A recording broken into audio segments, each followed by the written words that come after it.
ಪ್ರತಿಯೊಂದು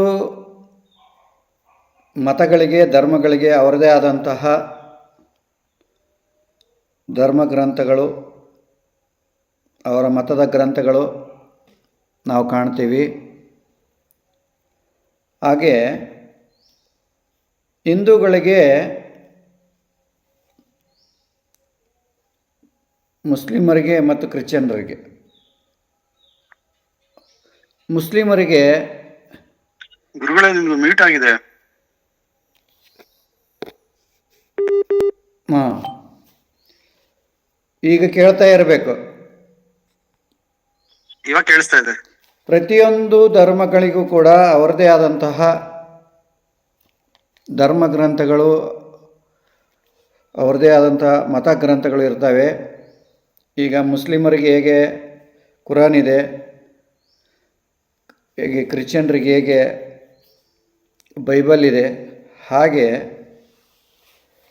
ಸನಾತನ ಧರ್ಮಕ್ಕೆ ಕೂಡ ಇರಲೇಬೇಕಲ್ವಾ? ಸನಾತನ ಧರ್ಮಕ್ಕೂ ಕೂಡ ಒಂದು ಗ್ರಂಥ, ಧರ್ಮಗ್ರಂಥ ಇರಬೇಕಲ್ವಾ? ಅಂದರೆ ಇಲ್ಲಿ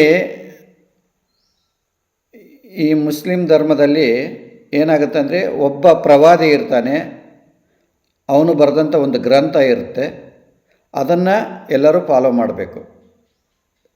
ಯಾರೂ ಪ್ರಶ್ನೆ ಮಾಡುವ ಹಾಗಿಲ್ಲ, ಯಾರೂ ಪ್ರಶ್ನೆ ಮಾಡುವ ಹಾಗಿಲ್ಲ. ಅವನು ಏನು ಹೇಳ್ತಾನೋ ಪ್ರವಾದಿ, ಅದು ಫೈನಲ್. ಹಾಗೇ ಕ್ರಿಶ್ಚಿಯನ್ ಮತದಲ್ಲಿಯೂ ಕೂಡ ಹಾಗೇ ಇದೆ. ಕ್ರಿಶ್ಚಿಯನ್ ಮತದಲ್ಲಿಯೂ ಕೂಡ ಬೈಬಲ್ ಇರುತ್ತೆ, ಅದಕ್ಕೆ ಯೇಸು ಕ್ರಿಸ್ತ ಇದ್ದಾನೆ. ಆಮೇಲೆ ಅದು ಏನು ಬೈಬಲಲ್ಲಿದೆಯೋ ಅದನ್ನೇ ಅವರೆಲ್ಲರೂ ಫಾಲೋ ಮಾಡಬೇಕು. ಅಲ್ಲಿ ಪ್ರಶ್ನೆ ಮಾಡುವಾಗಿಲ್ಲ ಅಷ್ಟೇ. ಒಬ್ಬ ವ್ಯಕ್ತಿಯಿಂದ ಅವೆಲ್ಲ ಆಗಿರುವಂಥದ್ದು. ಒಬ್ಬರು ಸ್ಥಾಪಕರು ಇರ್ತಾರೆ, ಉಳಿದವರು ಆ ಮತವನ್ನು ಅನುಸರಣೆ ಮಾಡ್ಕೊಂಡು ಹೋಗಬೇಕು. ಹಾಗೆ ಸನಾತನ ಧರ್ಮದಲ್ಲಿ ಬಂದಾಗ ಹಲವಾರು ಜನ ಕೇಳಿದರೆ ಭಗವದ್ಗೀತೆ ನಮ್ಮದು ಅಂತ ತುಂಬ ಜನ ಹೇಳ್ತಾರೆ. ಆದರೆ ಭಗವದ್ಗೀತೆ ನಮ್ಮ ಧರ್ಮಗ್ರಂಥ ಆಗೋದಿಲ್ಲ. ಅದಕ್ಕಿಂತ ಪೂರ್ವದಲ್ಲಿ ನಾವು ಒಂದು ಮರವನ್ನು ಕಲ್ಪಿಸಿಕೊಳ್ಳಿ, ಒಂದು ಆಲದ ಮರ ಅಥವಾ ಒಂದು ಮರವನ್ನು ಕಲ್ಪಿಸಿಕೊಳ್ಳಿ. ಆ ಮರಕ್ಕೆ ಬೇರುಗಳು, ಈ ಸನಾತನ ಧರ್ಮ ಎಂಬುದು ಒಂದು ಮರ, ದೊಡ್ಡ ಮರ ಇದ್ದಂಗೆ. ಅದಕ್ಕೆ ಬೇರುಗಳು ಯಾವ್ಯಾವಂದರೆ ವೇದಗಳು. ಇವುಗಳನ್ನು ಶ್ರುತಿಗಳು ಅಂತ ಕರೀತಾರೆ. ಈ ವೇದಗಳು ಕಂಠಪಾಠ ಮಾಡಿ ತಲೆಯಲ್ಲಿ ಇಟ್ಟುಕೊಂಡು ಬಾಯಿಂದ ಬಾಯಿಗೆ ಕಂಠಪಾಠ ಮಾಡಿ ಬಂದಿರುವಂಥವು. ಸಾವಿರಾರು ಗಟ್ಟಲೆ ಅವು ಶ್ಲೋಕಗಳಿರ್ತವೆ. ಹಿಂದಿನ ಕಾಲದಿಂದ, ಸಾವಿರಾರು ವರ್ಷಗಳ ಹಿಂದಲಿಂದ ಹಾಗೇ ಬಂದಿದೆ. ಮೊದಲು ಒಂದೇ ವೇದ ಇದ್ದಿತ್ತು. ವೇದವ್ಯಾಸರು 4 ಭಾಗ ಮಾಡಿದರು. ಅದನ್ನು ಒಂದು ಋಗ್ವೇದ, ಯಜುರ್ವೇದ, ಸಾಮವೇದ, ಅಥರ್ಣ ವೇದ. ಒಂದು ಮರ ಅಂತ ತಿಳ್ಕೊಂಡ್ರೆ ಆ ಮರಕ್ಕೆ 4 ಬೇರುಗಳು, ತಾಯಿ ಬೇರು ಅಂತ, ಜೀವನಾಡಿ ಬೇರು ಅಂತ ಏನು ಕರಿತೀವಿ, ಅವು ಋಗ್ವೇದ, ಯಜುರ್ವೇದ, ಸಾಮವೇದ, ಅಥರ್ಣ ವೇದ. ಇವು ತಾಯಿ ಬೇರು ಇದ್ದ ಹಾಗೆ. ಆಮೇಲೆ ಈ ವೇದಗಳಿಗೆ ಮತ್ತೆ ಉಪವೇದಗಳು ಅಂತ ಕರಿತೀವಿ. ಅವು ಯಾವಂದರೆ ಧನುರ್ವೇದ, ಅರ್ಥಶಾಸ್ತ್ರ, ಗಾಂಧರ್ವ ವೇದ, ಆಯುರ್ವೇದ ಅಂತ. ಇವು ಉಪವೇದಗಳು ಈ ಮೇನ್ ವೇದಗಳಿದಾವಲ್ಲ, ಇದರಿಂದ ಬಂದಿರುವಂಥವು. ಋಗ್ವೇದದಿಂದ ಧನುರ್ವೇದ ಬಂದಿದೆ, ಯಜುರ್ವೇದದಿಂದ ಅರ್ಥಶಾಸ್ತ್ರ ಬಂದಿದೆ, ಗಾಂಧರ್ವ ವೇದ ಸಾಮವೇದದಿಂದ ಬಂದಿದೆ, ಆಯುರ್ವೇದ ಆಮೇಲೆ ಇದು ಅಥರ್ವಣ ವೇದದಿಂದ ಬಂದಿದೆ. ಇವು ಉಪವೇದಗಳು ಅಂತ ಕರೆಸಿಕೊಳ್ತವೆ. ಮೇನ್ ಬೇರು, ತಾಯಿ ಬೇರು ಋಗ್ವೇದ, ಯಜುರ್ವೇದ, ಸಾಮವೇದ, ಅಥರ್ಣ ವೇದ. ಅದಕ್ಕೆ ಸಪೋರ್ಟ್ ಆಗಿರುವಂಥವು ಉಪವೇದಗಳಿವು. ಆಮೇಲೆ ಧನುರ್ವೇದ ಅಂದರೆ ಏನು ಅಂದರೆ ಸಮರಕಲೆ ಮತ್ತು ತಂತ್ರಜ್ಞಾನ, ಇದು ಧನುರ್ವೇದದಲ್ಲಿ ಬರುತ್ತೆ. ಆಮೇಲೆ ಆಯುರ್ವೇದ ಅಂದರೆ ಇದು ಜೀವಿಗಳ ವಿಜ್ಞಾನ, ನಮ್ಮ ಶರೀರಕ್ಕೆ ಈಗ ಹಾಸ್ಪಿಟಲ್ಗೆ ಹೋಗಿ ತೋರಿಸ್ಕೊಂತೀವಿ, ಇವೆಲ್ಲ ಆಯುರ್ವೇದದಲ್ಲಿ ಬರುವಂಥದ್ದು. ಆಮೇಲೆ ಗಾಂಧರ್ವ ವೇದ ಅಂದರೆ ಗಾನ ಮತ್ತು ಸೌಂದರ್ಯ ಶಾಸ್ತ್ರ, ಇದು ಗಾಂಧರ್ವ ವೇದದಲ್ಲಿ ಬರುತ್ತೆ. ಆಮೇಲೆ ಅರ್ಥಶಾಸ್ತ್ರ ಅಂದರೆ ಇದರಲ್ಲಿ ಆರ್ಥಿಕತೆ, ಆಡಳಿತ ಇದೆಲ್ಲ ಬರುತ್ತೆ. ಆರ್ಥಿಕತೆ, ಆಡಳಿತ ಇದು ಬರುತ್ತೆ. ಇವೆಲ್ಲ ಉಪವೇದಗಳು ಅಂತ ಕರೆಸ್ಕೊಂಡ್ವು. ಆಮೇಲೆ 6 ವೇದಾಂಗಗಳು ಅಂತ ಬರ್ತವೆ. ಅಂದರೆ ಈ ಮನುಷ್ಯನಿಗೆ ಕೈ, ಕಾಲು, ಕಣ್ಣು, ಕಿವಿ, ಬಾಯಿ, ಹೇಗೆ ಈ ಶರೀರ ಅಂತ ಅಂದಾಗ ಇದಕ್ಕೆ ಅಂಗಗಳು ಹೆಂಗಿದ್ದಾವೋ ಹಾಗೆ ಈ ವೇದಗಳಿಗೆ, ಈ 4 ವೇದಗಳಿಗೆ 6 ಅಂಗಗಳು ಬರ್ತವೆ. ಅವು ಯಾವ ಅಂದರೆ ಶಿಕ್ಷಾ, ವ್ಯಾಕರಣ, ಛಂದಸ್ಸು, ನಿರುಕ್ತ, ಜ್ಯೋತಿಷ್ಯ, ಆಮೇಲೆ ನಿರುಕ್ತ.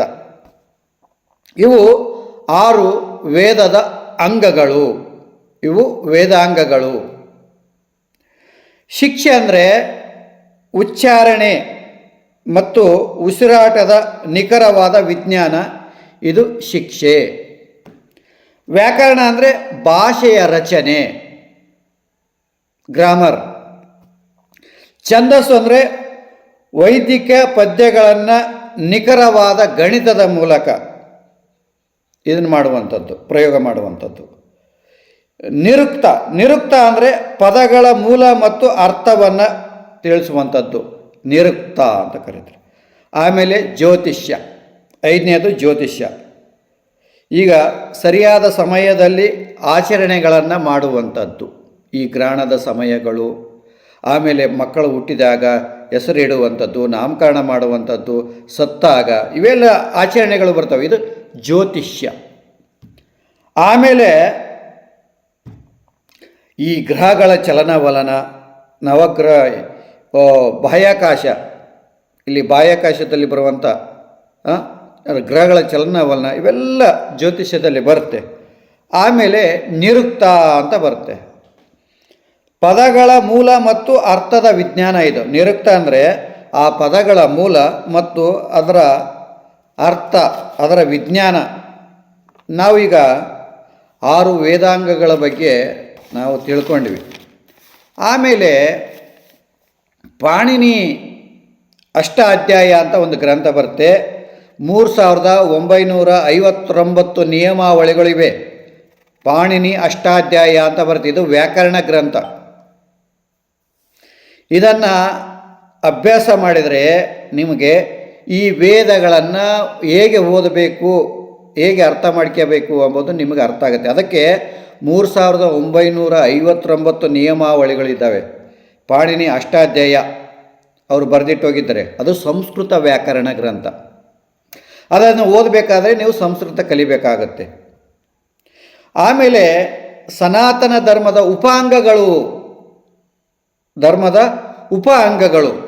ಅಂತ ಬರುತ್ತೆ. ಅವು ಯಾವಂದರೆ ಧರ್ಮಶಾಸ್ತ್ರ, ಪುರಾಣಗಳು, ನ್ಯಾಯ, ಮೀಮಾಂಸಗಳು ಬಂತವೆ. ಮೀಮಾಂಸದಲ್ಲಿ ಪೂರ್ವ ಮತ್ತು ಉತ್ತರ ಮೀಮಾಂಸ ಅಂತ ಬರುತ್ತೆ. ಉತ್ತರ ಮೀಮಾಂಸ ವೇದಾಂತ ಹೇಳುತ್ತೆ, ಪೂರ್ವ ಮೀಮಾಂಸ ಕರ್ಮಕಾಂಡವನ್ನು ಹೇಳುತ್ತೆ.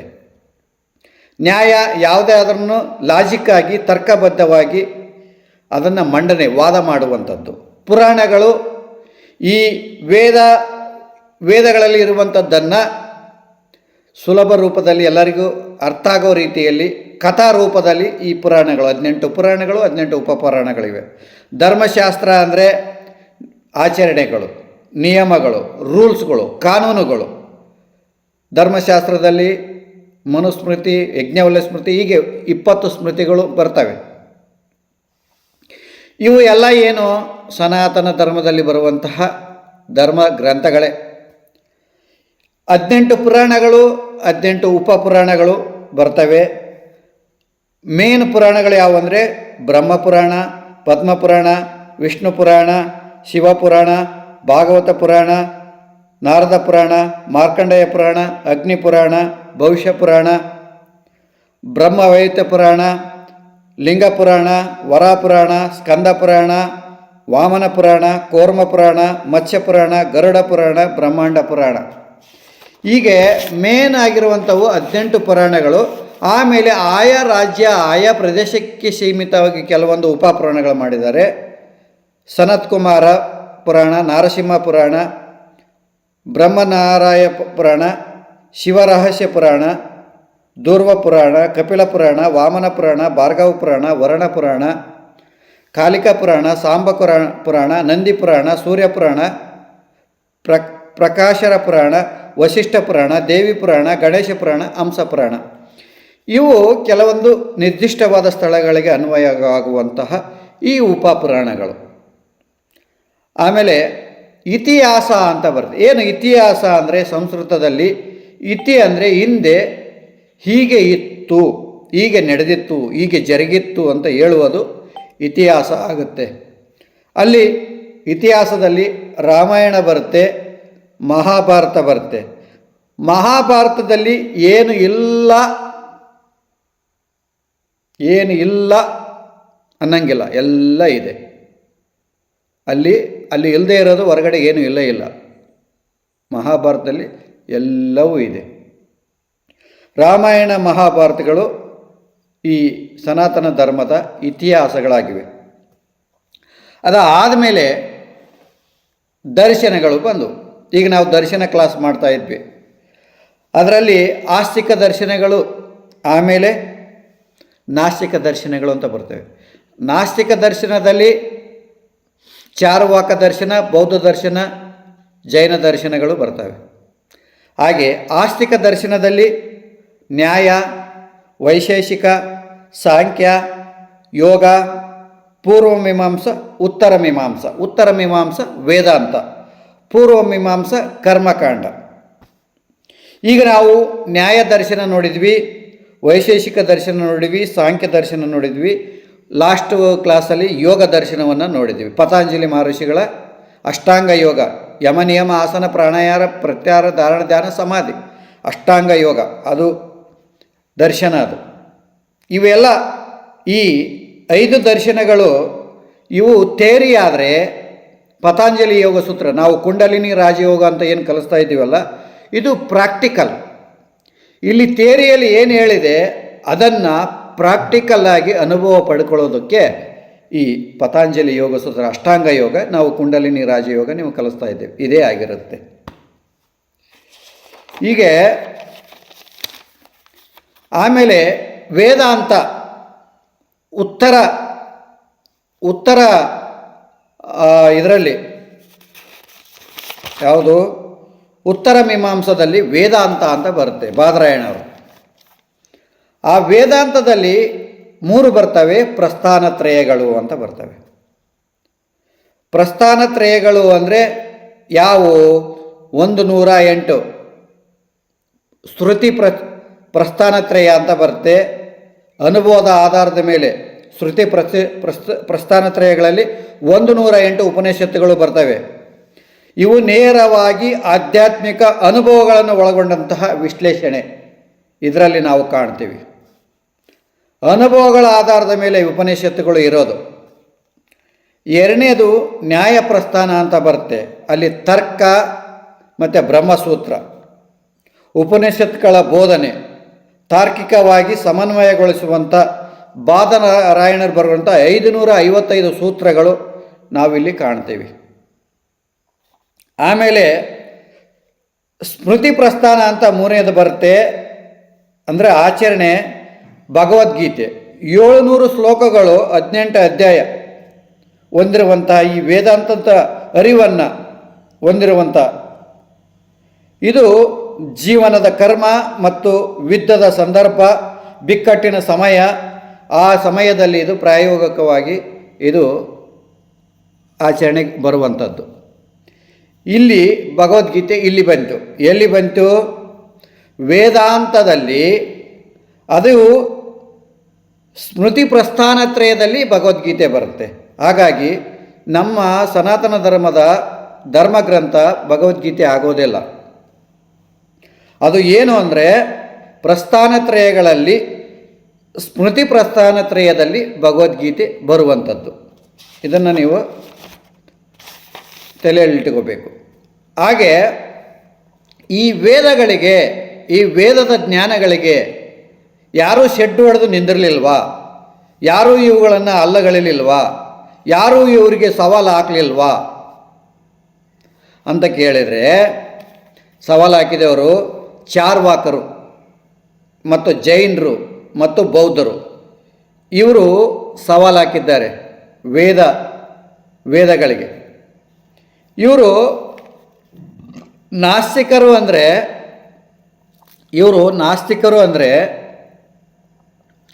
ಇವರು ವೇದಗಳನ್ನು ಒಪ್ಪೋದಿಲ್ಲ.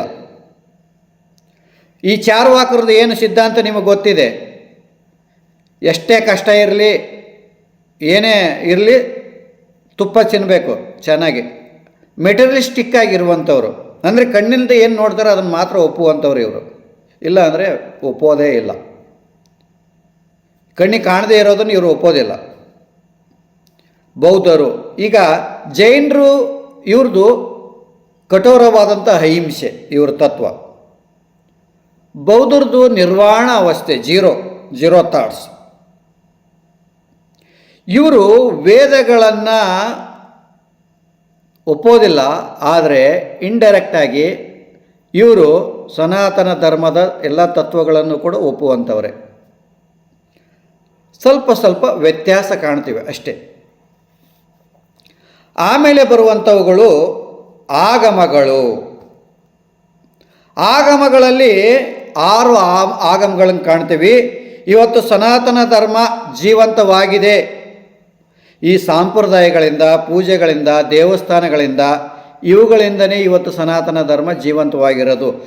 ಆ ಸನಾತನ ಧರ್ಮ ಜೀವಂತವಾಗಿದೆ ಅಂದರೆ ಅದಕ್ಕೆ ಆಗಮಗಳೇ ಕಾರಣ. ಅದರಲ್ಲಿ 6 ಆಗಮಗಳನ್ನು ಕಾಣ್ತೀವಿ. ಮೊದಲನೇದು ಶಾಕ್ತ ಆಗಮ, ಎರಡನೇದು ಶೈವ ಆಗಮ. ಶೈವ ಆಗಮಗಳಲ್ಲಿ 28 ಆಗಮಗಳಿದ್ದಾವೆ. ದೇವಸ್ಥಾನವನ್ನು ಹೇಗೆ ಕಟ್ಟಬೇಕು, ಪೂಜೆ ಹೆಂಗೆ ಮಾಡಬೇಕು, ವಿಗ್ರಹ ಹೇಗಿರಬೇಕು, ಹೇಗೆ ಪ್ರತಿಷ್ಠಾಪನೆ ಮಾಡಬೇಕು, ಜಪ ಹೇಗೆ ಮಾಡಬೇಕು, ಮಂತ್ರಗಳ ಉಚ್ಚಾರಣೆ ಹೇಗೆ ಮಾಡಬೇಕು, ಇವು ಎಲ್ಲವೂ ಕೂಡ ಈ ಆಗಮಗಳಲ್ಲಿ ಬರ್ತವೆ. ಇವತ್ತು ವೀರಶೈವ ಲಿಂಗಾಯತ ಮತ ಏನಿದೆಯಲ್ಲ, ಈ ಶಿವ ಆಗಮಗಳ ಮೇಲೆ ನಿಂತಿದೆ. ಶಿವ ಆಗಮಗಳು 28 ಇದ್ದಾವೆ. ಅವುಗಳ ಮೇಲೆ ಇವತ್ತು ನಿಂತಿರೋದು ಅದು. ಆದರೆ ಈ ಶಿವ ಆಗಮ ಎದರ ಮೇಲೆ ನಿಂತಿದೆ? 4 ವೇದಗಳ ಮೇಲೆ ನಿಂತಿದೆ. ಮೂಲ 4 ವೇದಗಳು: ಋಗ್ವೇದ, ಯಜುರ್ವೇದ, ಸಾಮವೇದ, ಅಥರ್ವಣವೇದ. ಆ ವೇದಗಳ ಒಂದು ಭಾಗ ಇವು. ಆಮೇಲೆ ವೈಷ್ಣವ ಆಗಮ, ಆಮೇಲೆ ಗಾಣಪತ್ಯ ಆಗಮ, ಆಮೇಲೆ ಕಾರ್ತಿಕೇಯ ಮುರುಗನ್ ಆಗಮ, ಆಮೇಲೆ ಸೂರ್ಯನ ಆಗಮ. ಹೀಗೆ 6 ಆಗಮಗಳಿದ್ದಾವೆ. 6 ಆಗಮಗಳಿದ್ದಾವೆ. ಇವುಗಳಲ್ಲಿ ಬರುವಂಥದ್ದು ಈ ದೇವಸ್ಥಾನಗಳು, ಮಂತ್ರ ಜಪ, ಅನುಷ್ಠಾನ, ಆಯ ಹಾಕಿ ದೇವಸ್ಥಾನ ಇದು ಮಾಡ್ತೀವಲ್ಲ, ಯಾವ ದಿಕ್ಕು ಇದು, ಇವೆಲ್ಲವೂ ಬರುವಂಥದ್ದೇ ಆಗಮಗಳಲ್ಲಿ. ಇದನ್ನು ನಾವು ಸರಿಯಾಗಿ ತಿಳ್ಕೋಬೇಕು. ಅಂದರೆ ಇವಿಷ್ಟು ಕೂಡ, ನಾನು ಇಲ್ಲಿವರೆಗೆ ಏನು ಹೇಳಿದೆ, ಇವೆಲ್ಲವೂ ಕೂಡ ಸನಾತನ ಧರ್ಮದ ಮೂಲ ಧರ್ಮ ಗ್ರಂಥಗಳು. ಇವೆಲ್ಲವೂ ಕೂಡ ಹಿಂದೆ ನಮ್ಮ ಗುರುಕುಲಗಳಲ್ಲಿ ಇವುಗಳನ್ನು ಕಲಿಸಿಕೊಡ್ತಾಯಿದ್ರು. ಪೂರ್ಣ ಜ್ಞಾನ 12 ವರ್ಷ, 14 ವರ್ಷ, 16 ವರ್ಷ ತಗೊಳ್ತಾ ಇತ್ತು. ಇವತ್ತು 1835ರಿಂದ ಇದೆಲ್ಲ ನಾಶೆಯಾಗಿ ಹೋಗಿದೆ. ನಮ್ಮ ಮೂಲ ಜ್ಞಾನ ನಾಶೆಯಾಗಿ ಹೋಗಿದೆ. ಅದಕ್ಕೆ ಸಾಧ್ಯವಾದಷ್ಟು ನಿಮ್ಮ ಮಕ್ಕಳಿಗೆ ನೀವು ಇವುಗಳನ್ನು ಏನಿದೆ ಅಂತ ತಿಳ್ಕೊಳಕ್ಕೆ ಪ್ರಯತ್ನ ಮಾಡಬೇಕು. ಏಕೆಂದರೆ ಏನಿದೆ ಅದರಲ್ಲಿ ಅಂದರೆ ಗೊಡ್ಡ ಪುರಾಣ ಬಿಡು ಅಂತಾರೆ ಎಲ್ಲರೂ. ಅವೇನು ಗೊಡ್ಡ ಪುರಾಣಗಳು ಅಂತಾರೆ. ಆದರೆ ಅದರಲ್ಲಿ ಜ್ಞಾನದ ರಾಶಿ, ಜ್ಞಾನ ವಜ್ರದ ವೈಡೂರ್ಯಗಳೇ ತುಂಬಿದೆ ಆ ಗ್ರಂಥಗಳಲ್ಲಿ. ಆದರೆ ಈ ಎಲ್ಲ ಗ್ರಂಥಗಳು ಸಂಸ್ಕೃತದಲ್ಲಿದ್ದಾವೆ. ಬಹುತೇಕ ಗ್ರಂಥಗಳು ಸಂಸ್ಕೃತದಲ್ಲಿದ್ದಾವೆ. ಅದಕ್ಕೆ ನಾವು ಸಂಸ್ಕೃತವನ್ನು ಕಲಿಬೇಕಾಗಿತ್ತು. ನಾವು ಸಂಸ್ಕೃತಗಳನ್ನು ಕಲಿಬೇಕಾಗಿತ್ತು. ನಾವು ಕಲೀಲಿಲ್ಲ. ಯಾಕೆಂದರೆ ವ್ಯವಸ್ಥೆ ಇಲ್ಲ. 1800 ಸಾವಿರಾರು ವರ್ಷಗಳಿಂದ ಈ ಶಿಕ್ಷಣ ಹರಿದು ಬಂತು. 1830ರಿಂದ ಇದೆಲ್ಲ ಕೊಲ್ಯಾಪ್ಸ್ ಆಗೋತು. ಎಷ್ಟು ಗುರುಕುಲಗಳಿದ್ವು? 7,35,000 ಗುರುಕುಲಗಳಿದ್ವು. ಅಂದರೆ ಪ್ರತಿಯೊಂದು ಗ್ರಾಮಕ್ಕೂ ಗುರುಕುಲಗಳಿದ್ವು. ಸಾಕ್ಷಿ ಇದೆ, ಇದಕ್ಕೆ ಸಾಕ್ಷಿ ಇದೆ. ಬ್ರಿಟಿಷರ ಒಂದು ದಾಖಲೆ ಇದೆ. ಅವರು ಇವನ್ನೆಲ್ಲ ಗುರುಕುಲ ಡೆಮಾಲಿಷ್ ಮಾಡೋಕ್ಕಿಂತ ಮೊದಲು ಒಂದು ಅಧ್ಯಯನ ಮಾಡಿದರು. ಆ ಅಧ್ಯಯನ ಹೌಸ್ ಆಫ್ ಕಾಮನ್ಸ್ನಲ್ಲಿ ಡಾಕ್ಯುಮೆಂಟ್ ಇದೆ. 7.5 ಲಕ್ಷ ಗುರುಕುಲಗಳಿದ್ವು ಈ ದೇಶದಲ್ಲಿ. ನಮಗೆ ಸ್ವಾತಂತ್ರ್ಯ ಬಂದು 80-90 ವರ್ಷ ಆದ್ರೂ ನಾವು ನಮ್ಮ ದೇಶದ ಸಂಸ್ಕೃತಿ ಪರಂಪರೆಯನ್ನು ಮರೆತು ಬಿಟ್ಟಿವಿ. ಮರೆಯಂಗೆ ಮಾಡಿದರು. ಗುರುಕುಲಗಳನ್ನು ಡೆಮಾಲಿಷ್ ಮಾಡಿ ಗುರುಕುಲಗಳಿಗೆ ಸಿಗುತ್ತಿದ್ದಂಥ ರಾಜರಿಂದ ಅನುದಾನಗಳನ್ನು ಕಟ್ ಮಾಡಿದರು. ಭೂಮಿಗಳನ್ನು ಕಿತ್ಕೊಂಡ್ಬಿಟ್ರು ಬ್ರಿಟಿಷರು. ಅನುದಾನಗಳು ಬರ್ದಂಗೆ ಮಾಡಿದರು. ಉಸಿರು ಕಟ್ಟುವ ವಾತಾವರಣ ನಿರ್ಮಾಣ ಮಾಡಿಬಿಟ್ರು. ಅನಂತರ ತಮ್ಮ ಇಂಗ್ಲೀಷ್ ಶಿಕ್ಷಣ ಪದ್ಧತಿಯನ್ನು ಜಾರಿಗೆ ತಂದರು. ಯಾಕೆ ಅಂದರೆ ತಮ್ಮ ಹತ್ರ ಕೆಲಸ ಮಾಡಬೇಕಾಗಿತ್ತು, ಚಾಕರಿ ಮಾಡಿಸಬೇಕಾಗಿತ್ತು. ಅದಕ್ಕೋಸ್ಕರ ಇಂಗ್ಲೀಷ್ ಕಲಿಬೇಕಾಗಿತ್ತು, ಅನಿವಾರ್ಯ ಇತ್ತು. ಗುರುಕುಲಗಳ ನಾಶ ಆದಮೇಲೆ ಅಷ್ಟು ಸುಲಭವಾಗಿ ನಮ್ಮ ಹಿಂದೂಗಳು ಸ್ಕೂಲಿಗೆ ಕಳಿಸ್ಲಿಲ್ಲ. ಈ LKG UKG ಕಳಿಸ್ಲಿಕ್ಕೆ ಒಪ್ಪಲಿಲ್ಲ. ಆದರೆ ಅನಿವಾರ್ಯ ಸೃಷ್ಟಿ ಆಯಿತು. ಹೊಟ್ಟೆ ತುಂಬಿಸ್ಕೊಳ್ಳೋಕ್ಕೋಸ್ಕರ, ಕೆಲಸ ಮಾಡೋಕ್ಕೋಸ್ಕರ ಇಂಗ್ಲೀಷ್ ಬೇಕಾಯಿತು. ಅದಕ್ಕೋಸ್ಕರ ಇಂಗ್ಲೀಷ್ ಶಿಕ್ಷಣವನ್ನು ಅಡಾಪ್ಟ್ ಮಾಡ್ಕೊಂಡ್ರು ಭಾರತ. ಸ್ವತಂತ್ರ ಬಂದ ನಂತರ ಡೆಮಾಲಿಷ್ ಮಾಡಿ ಮತ್ತೆ ನಮ್ಮ ಗುರುಕುಲ ಪದ್ಧತಿ ತರಬೇಕಾಗಿತ್ತು. ಅಲ್ಲಿ ನಾವು ಎಡವಿದ್ವಿ.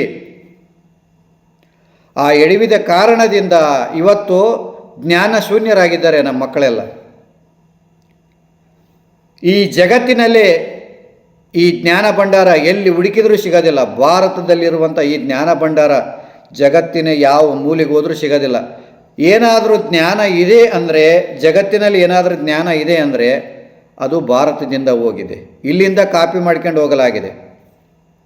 ಯಾಕಂದರೆ 3 ತಿಂಗಳ ಹಗಲು ರಾತ್ರಿ ಗ್ರಂಥಗಳನ್ನು ಸುಟ್ಟಿರೆ 3 ತಿಂಗಳ ಉರಿದಿದ್ದಾವೆ.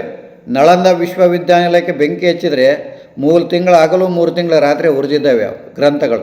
ಎಷ್ಟು ಜ್ಞಾನ ಭಂಡಾರ ಈ ದೇಶದಲ್ಲಿ ಇತ್ತು ಎಂಬುದನ್ನು ನಾವೆಲ್ಲ ಆಲೋಚನೆ ಮಾಡಬೇಕಾಗಿದೆ. ಹಾಗೆ ನಳಂದ ಆಗಿರ್ಬೋದು, ತಕ್ಷಶಿಲಾ ಆಗಿರ್ಬೋದು, ಓದಂಟ್ಪುರ ಆಗಿರ್ಬೋದು, ಕಂಚಿ ಆಗಿರ್ಬೋದು, ಬಳ್ಳಿಗಾವ್ ಆಗಿರ್ಬೋದು, ಇನ್ನು ಎಷ್ಟೋ ಗುರುಕುಲಗಳು ಎಲ್ಲ ಸರ್ವನಾಶ ಮಾಡಿದರು.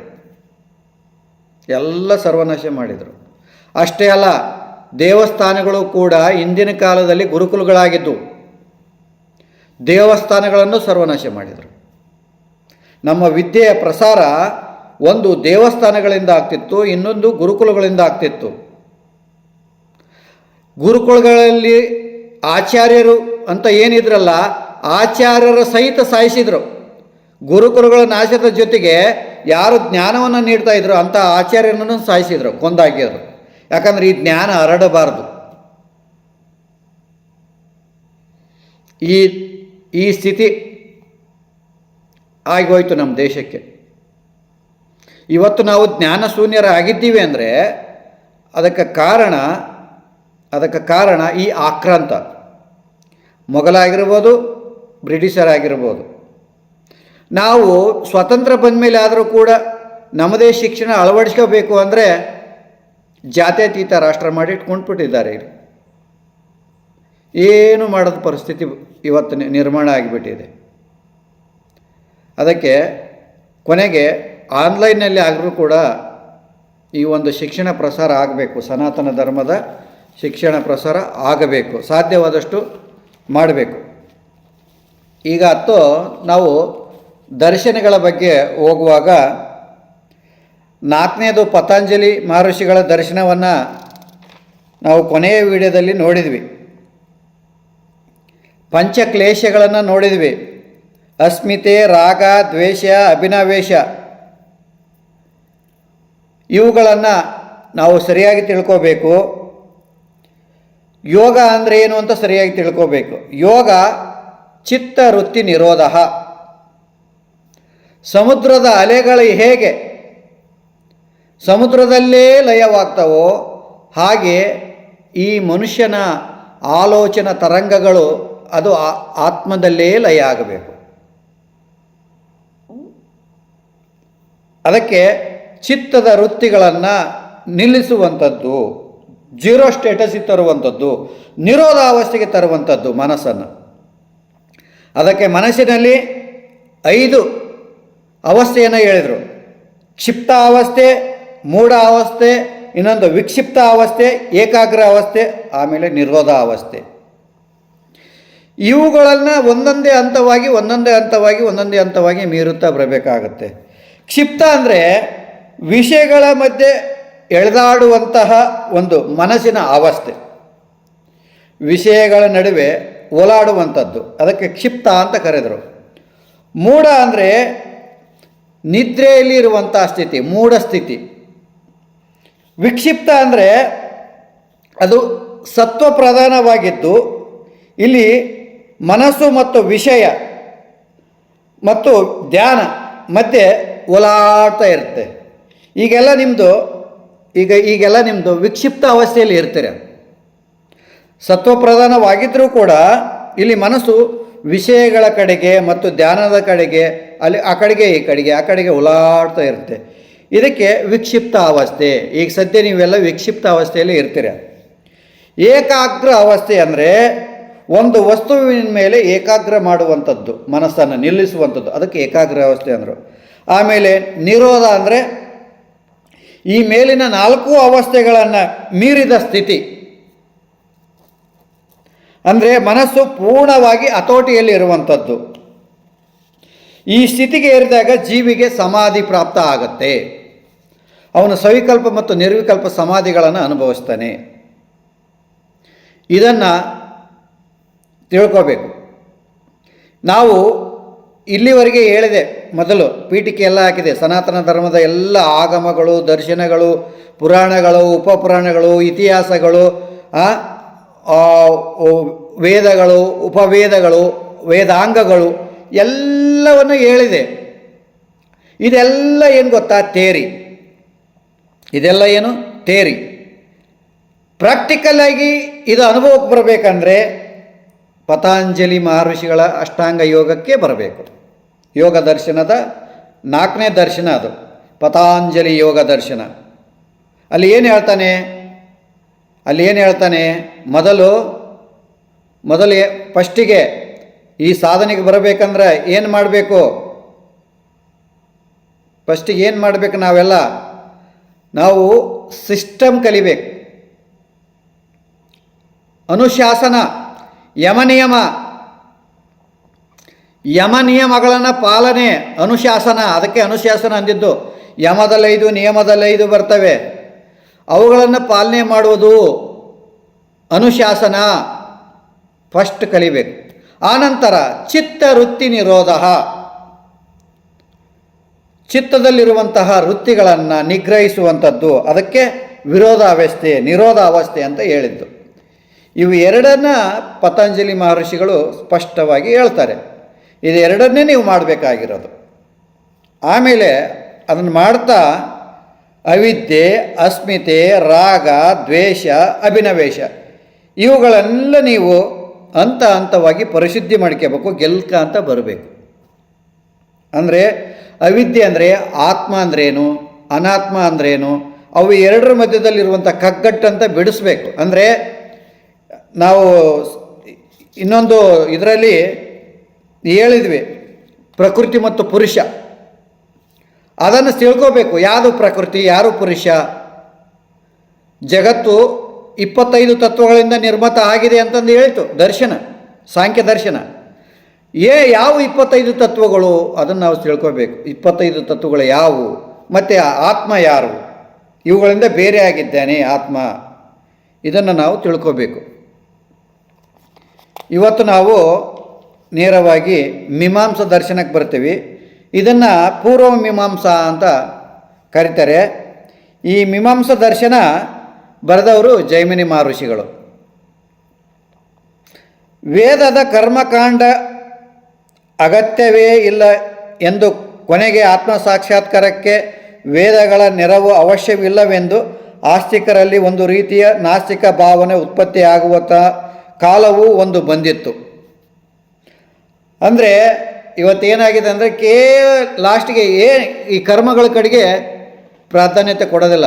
ನೇರವಾಗಿ ಎಲ್ಲಿ ಹೋಗಿಬಿಡ್ತಾರೆ, ವೇದಾಂತದ ಕಡೆಗೆ ಹೋಗಿಬಿಡ್ತಾರೆ. ಅಂದರೆ ಉಪನಿಷತ್ಗಳು ಭಗವದ್ಗೀತೆಗಳು ನೇರವಾಗಿ ಹಿಡ್ಕೊಂಡ್ಬಿಡ್ತಾರೆ. ಆದರೆ ಇಲ್ಲಿ ಕರ್ಮಕಾಂಡಗಳಿಗೆ ಬೆಲೆನೇ ಕೊಡೋದಿಲ್ಲ ಅಂಥ ಒಂದು ಕಾಲ ಬಂದಿತ್ತು. ಆ ಸಂದರ್ಭದಲ್ಲಿ ವೇದದ ಕರ್ಮಕಾಂಡದ ರಕ್ಷಣೆಗೆ ಹುಟ್ಟಿಕೊಂಡಿತ್ತು ಎಂಬಂತೆ ಈ ದರ್ಶನ. ಆ ಸಂದರ್ಭದಲ್ಲಿ ವೇದಗಳ ರಕ್ಷಣೆಗೋಸ್ಕರ ಈ ಒಂದು ದರ್ಶನ ಹುಟ್ಕೊಂಡಿತು. ಬ್ರಹ್ಮದ ಹಾಗೂ ಧರ್ಮದ ಕುರಿತಾಗಿ, ಬ್ರಹ್ಮ ಮತ್ತು ಧರ್ಮದ ಕುರಿತಾಗಿ ವೇದವನ್ನು ಪ್ರಮಾಣವಾಗಿ ಆಧಾರವಾಗಿರಿಸಿ ಯಥಾರ್ಥ ಜ್ಞಾನವನ್ನು ಬೋಧಿಸಲು ಅವಿಭವಿಸಿದ ದರ್ಶನವೇ, ಆವಿರ್ಭಾವವಿರುವಂಥ ದರ್ಶನವೇ ಇದು ಮೀಮಾಂಸಾ ದರ್ಶನ ಅಂತ ಕರೆಯಲಾಗಿದೆ. ಈಗ ಮೀಮಾಂಸಾ ಎಂದರೆ ಪ್ರಮಾಣ ಪುರಸ್ಕರವಾಗಿ ವಿಚಾರ ಮಾಡುವಂಥದ್ದು, ಅಂದರೆ ಪ್ರಮಾಣಪೂರ್ವಕವಾಗಿ ವಿಚಾರ ಮಾಡುವುದು ಎಂದು ತಾತ್ಪರ್ಯ. ವೇದಾರ್ಥದ ವಿಚಾರ ಶಾಸ್ತ್ರವೆಂದು ಅರ್ಥವಾಗುತ್ತದೆ ಎಂದು ಇನ್ನೊಂದು ಮತವೂ ಇದೆ. ವೇದವು ಅಪೌರುಷವಾದದ್ದು, ಅಂದರೆ ಈ ವೇದವನ್ನು ಒಬ್ಬ ವ್ಯಕ್ತಿಗಳು ಬರೆದಿಲ್ಲ, ಇದು ಅಪೌರುಷವಾದದ್ದು. ಪುರುಷನ ತಿಳುವಳಿಕೆ ದೋಷದಿಂದ ಮಿಶ್ರಿತವಾಗಿದ್ದು, ಅಪೌರುಷವಾದ ವೇದವು ದೋಷರಹಿತವಾದದ್ದು.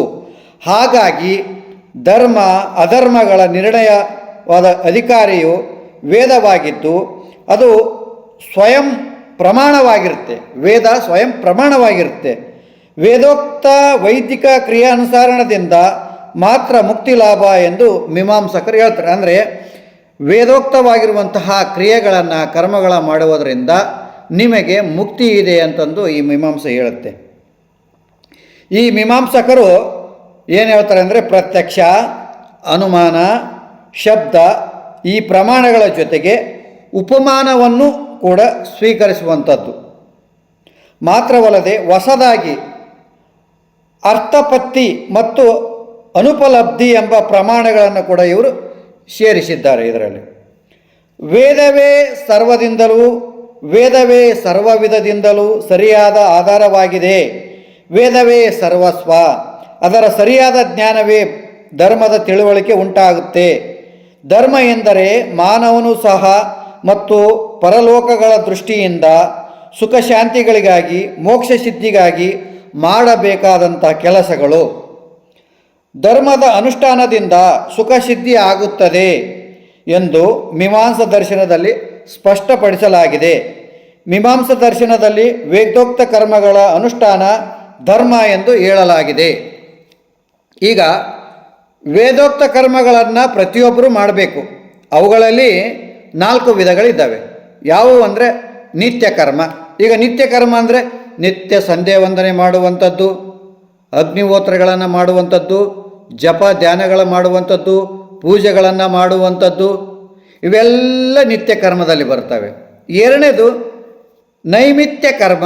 ನೈಮಿತ್ಯ ಕರ್ಮ ಅಂದರೆ ನಿರ್ದಿಷ್ಟ ಕಾಲದಲ್ಲಿ ಕೆಲವೊಂದು ನಿಯಮ, ಇವು ವ್ರತವನ್ನು ಪಾಲನೆ ಮಾಡುವಂಥದ್ದು. ಅಂದರೆ ಈ ಗ್ರಹಣ ಕಾಲದಲ್ಲಿ ಕೆಲವು ಆಚರಣೆಗಳನ್ನು ಮಾಡ್ತೀವಿ.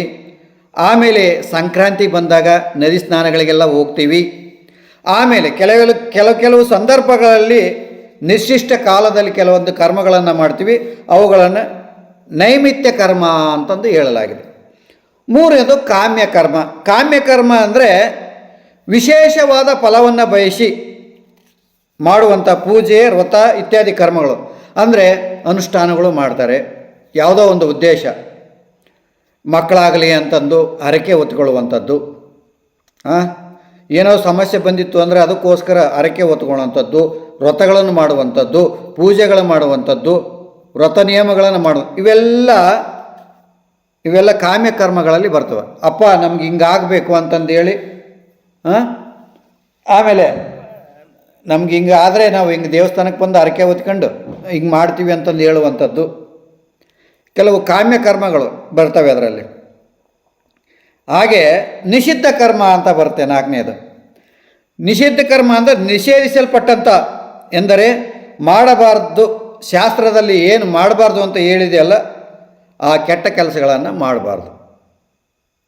ಇದನ್ನು ಮೀಮಾಂಸಾ ದರ್ಶನದಲ್ಲಿ ಹೇಳುವಂಥದ್ದು 4: ನಿತ್ಯ ಕರ್ಮ, ನಿಮಿತ್ತ ಕರ್ಮ, ಆಮೇಲೆ ಕಾಮ್ಯಕರ್ಮ, ಆಮೇಲೆ ನಿಷಿದ್ಧ ಕರ್ಮ. ಇವು 4ನ್ನು ಅನುಸರಿಸಬೇಕು ಸಾಧಕನಾದವನು. ವೇದೋಕ್ತ ಕರ್ಮಗಳ ತಕ್ಕ ಫಲವನ್ನು ಕೊಡುವ ದೇವರೊಬ್ಬನಿದ್ದಾನೆ ಎಂದು ಮೀಮಾಂಸಕ ಒಪ್ಪೋದಿಲ್ಲ. ದೇವರು ಒಬ್ಬನಿದ್ದಾನೆ ಅಂತ ಒಪ್ಪೋದಿಲ್ಲ. ಎಲ್ಲವೂ ಅಪೂರ್ವ ಎಂಬುದಾಗಿ ಆಗುತ್ತದೆ. ಅಪೂರ್ವ ಎಂದರೆ ಕರ್ಮ ಮತ್ತು ಅದರ ಫಲಕ್ಕಿರುವ ಅಗತ್ಯವಾದ ಸಂಬಂಧವಾಗಿರುತ್ತದೆ. ನೀನು ಎಂಥ ಕರ್ಮವನ್ನು ಪಡಿತೀಯೋ ಅಂಥ ಫಲವನ್ನು ನೀನು ಪಡಿತೀಯಾ. ನಿನ್ನ ಕರ್ಮದ ಆಧಾರದ ಮೇಲೆ ನಿನ್ನ ಫಲ ಬರುತ್ತೆ. ಅದು ವ್ಯಕ್ತವಾದ ಒಂದು ಶಕ್ತಿಯಾಗಿದ್ದು ಕರ್ಮದಿಂದಾಗಿ ಕರ್ತೃವಿನ ಆತ್ಮದಲ್ಲಿ ಸೃಷ್ಟಿಗೊಳ್ಳಲ್ಪಡುವಂಥದ್ದಾಗಿ ಕರ್ಮದ ಫಲ ಸಾಕ್ಷಾತ್ಕಾರಕ್ಕೆ ಎಂದರೆ ಮೋಕ್ಷಕ್ಕೆ ನೆರವಾಗುತ್ತದೆ. ನೀನು ಎಂತೆಂಥ ಕರ್ಮಗಳನ್ನು ಮಾಡ್ತೀವೋ ಅಂಥ ಫಲವನ್ನು ಪಡಿತೀಯ. ಆದರೆ ಒಂದು ಶಕ್ತಿ ಇದೆ, ಅವ್ಯಕ್ತವಾದ ಒಂದು ಶಕ್ತಿ ಇದೆ, ಅದು ಎಲ್ಲ ನಡೆಸುತ್ತೆ ಅಂತಂದು ಇದು ಮೀಮಾಂಸಾ, ಪೂರ್ವ ಮೀಮಾಂಸಾ ಒಪ್ಪುವಂಥದ್ದು.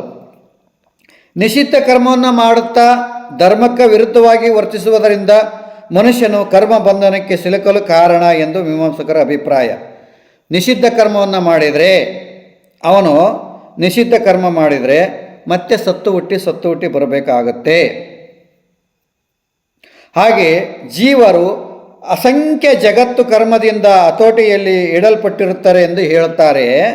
ಪೂರ್ವಜನ್ಮದ ಕರ್ಮದ ಫಲ ಅನುಭವಿಸುವ ಭಾಗ್ಯವುಳ್ಳ ಆತ್ಮರು ಅವುಗಳನ್ನು ಅನುಭವಿಸಲು ಸಾಧನವಾದ ಇಂದ್ರಿಯಗಳೆಂಬ ಭೋಗ ಸಾಧನಗಳು ಮತ್ತು ಸುಖ ದುಃಖಗಳಿಗೆ ಅನುಭವಕ್ಕೆ ಸಾಧನ ವಿಷಯವಾದ ಭೋಗ್ಯ ವಸ್ತುಗಳು ಈ ಜಗತ್ತಿನಲ್ಲಿ ಇದೆ ಎಂದು ಮೀಮಾಂಸಕರು ಹೇಳುತ್ತಾರೆ.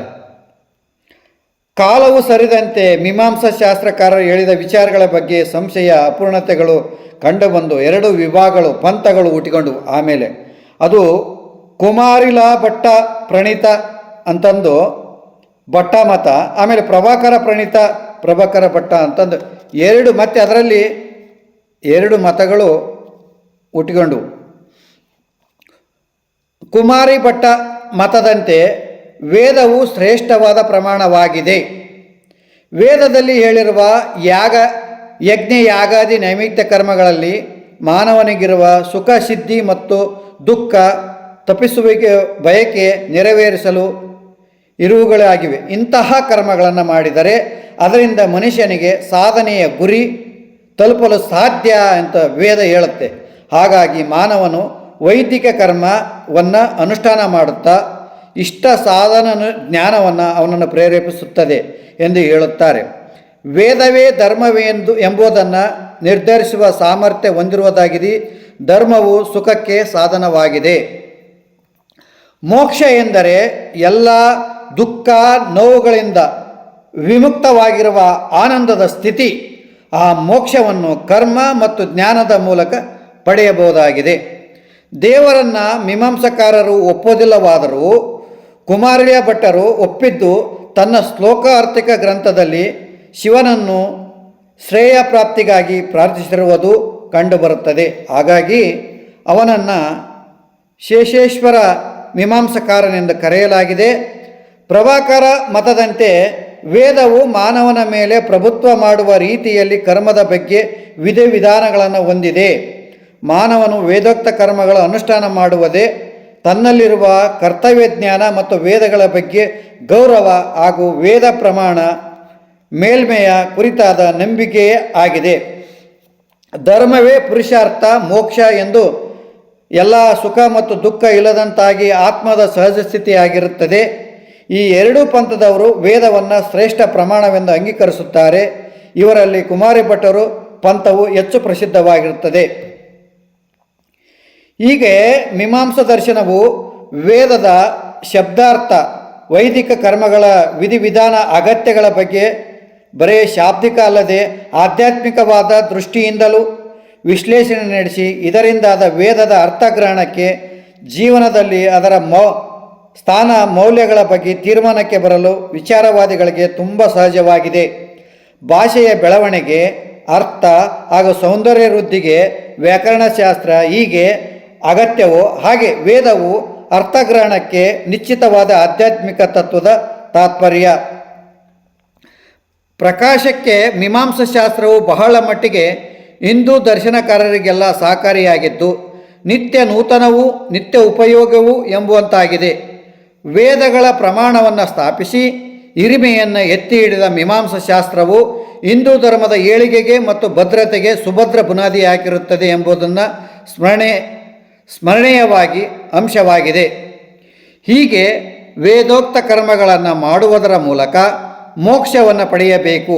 ವೇದವೇ ಸರ್ವಸ್ವ ಸರ್ವಾಧಾರ ಎಂದು ಹೇಳಿದ ಮೀಮಾಂಸಾ ದರ್ಶನದಲ್ಲಿ ದೇವರು, ಆತ್ಮದ ಉತ್ಕ್ರಾಂತಿ ಇತ್ಯಾದಿ ವಿಷಯಗಳಿಗೆ ಸರಿಯಾದ ಉತ್ತರ ಇರೋದಿಲ್ಲ. ಜಗತ್ತಿನ ಸೃಷ್ಟಿ, ಸ್ಥಿತಿ, ಲಯ, ಆತ್ಮ, ಜನ್ಮ ಮತ್ತು ಮೃತ್ಯು ಇವುಗಳ ಸರಿಯಾದ ನೆಲೆ ಏನು ಎಂಬ ಪ್ರಶ್ನೆಗೆ ಮೀಮಾಂಸಕರು ನೀಡಿದ ವಿವರಣೆ ಸಮರ್ಪಕವಲ್ಲ ಎಂದು ಅನಂತರ ಮೀಮಾಂಸಕರು ಕಂಡುಕೊಂಡರು. ಆದರೆ ಉತ್ತರ ಮೀಮಾಂಸಕಾರರು ಅವರು ಸರಿಯಾದ ದರ್ಶನವನ್ನು ನಿರೂಪಿಸಿದರು. ಅದೇ ಉತ್ತರ ಮೀಮಾಂಸಾ ಅಥವಾ ವೇದಾಂತ ದರ್ಶನ ಅಂತ ಕರೆಯಲ್ಪಟ್ಟಿದೆ. ಇದನ್ನು ಮಹರ್ಷಿ ಜೈಮಿನಿ ಮಹರ್ಷಿ ಇದನ್ನು ರಚನೆ ಮಾಡಿದರು. ಮೀಮಾಂಸಾ ಸೂತ್ರಗಳು ಈ ದರ್ಶನ ಆಧಾರ ಗ್ರಂಥವಾಗಿದೆ. ಮೀಮಾಂಸಾ ಸೂತ್ರಗಳಿಗೆ ಶಬರ ಸ್ವಾಮಿಗಳ ಅಭ್ಯಾಸವೂ ಇದ್ದು ಅದು ತುಂಬ ಪ್ರಸಿದ್ಧವಾದ ಗ್ರಂಥವಾಗಿರುತ್ತದೆ. ಕುಮಾರಿಲ ಭಟ್ಟರ ಪಂಥಕ್ಕೆ ಅವರು ರಚಿಸಿರುವ ಶ್ಲೋಕವಾರ್ತಿಕ, ತಂತ್ರವಾರ್ತಿಕ, ಟುಷ್ಟಾಕ ಎಂಬ ವ್ಯಾಖ್ಯಾನಗಳು ಆಧಾರವಾಗಿವೆ. ಪ್ರಭಾಕರ ಪಂಥಕ್ಕೆ ಪ್ರಭಾಕರ ಬೃಹತಿ ಭಾಷೆ ಎಂಬ ಗ್ರಂಥ ಮತ್ತು ಶಾಲಿಕಂಠರ ಪ್ರಕರಣ ಪಂಚಿಕ ಗ್ರಂಥ ಆಧಾರವಾಗಿದೆ. ನೀವು ಮೀಮಾಂಸಾ ಸೂತ್ರಗಳು ಜೈಮಿನಿದು ಅಂತಂದು ನೀವು ಗೂಗಲಲ್ಲಿ ಸರ್ಚ್ ಮಾಡಿದರೆ ನಿಮಗೆ ಸಂಸ್ಕೃತದಲ್ಲಿ ಈ ಗ್ರಂಥ ಸಿಗುತ್ತೆ. ನೀವು ನೀವು ಬೇಕಾದರೆ PDF ಅಪ್ಲೋಡ್ ಮಾಡ್ಕೋಬೋದು. ಬಟ್ ಈ ಮೀಮಾಂಸೆಗಳೇನದವಲ್ಲ ನಿಮಗೆ ಈ ಗ್ರಂಥಗಳು ಕನ್ನಡದಲ್ಲಿ ಸಿಗೋದಿಲ್ಲ. ಇವೆಲ್ಲ ಸಂಸ್ಕೃತದಲ್ಲೇ ಇದ್ದಾವೆ. ನೀವು ಸಂಸ್ಕೃತವನ್ನು ಕಲ್ತಿದ್ರೆ ಈ ಮೀಮಾಂಸೆಗಳನ್ನು ಸರಿಯಾಗಿ ತಿಳಿದುಕೊಳ್ಳೋದಕ್ಕೆ ಸಾಧ್ಯ ಇದೆ. ಇವತ್ತು ನಾನು ನಮ್ಮ ಸನಾತನ ಧರ್ಮದ ಆಧಾರ ಗ್ರಂಥಗಳನ್ನು ಎಲ್ಲ ವಿಶ್ಲೇಷಣೆ ಮಾಡಿದ್ದೇನೆ.